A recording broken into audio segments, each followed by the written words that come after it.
Tratábase dunha bella demanda incluída xa no Plan de Saneamento da Ría, que debería estar rematada no ano 2015. Aínda así, o Executivo rianxeiro mostrou a súa satisfacción porque a obra sexa en breve unha realidade.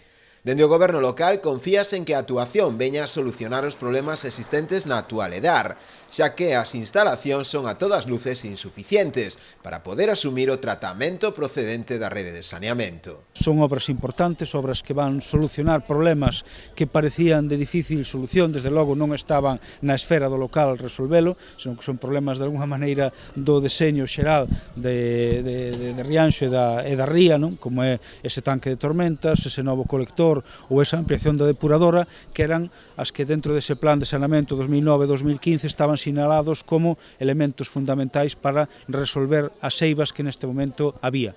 No seu día tamén o comentamos, naceu de alguna maneira eivada xa a propia depuradora con unha capacidade moi limitada, que en épocas como verán ou épocas onde hai máis poboación ou incluso en épocas de excesiva chegada de pluviais, pois tamén víase que rebosaba a súa capacidade e afectaba pois sobre todo a riqueza maior que temos, que é o tema do marisqueo ou a pesca da nosa ría. Con isto agardemos que minimice.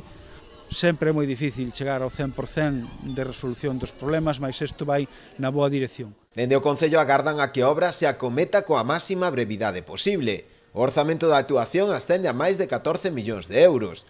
Tras a ampliación, a nova EDAR terá unha capacidade para unha poboación duns 23.000 habitantes, o dobre da poboación actual.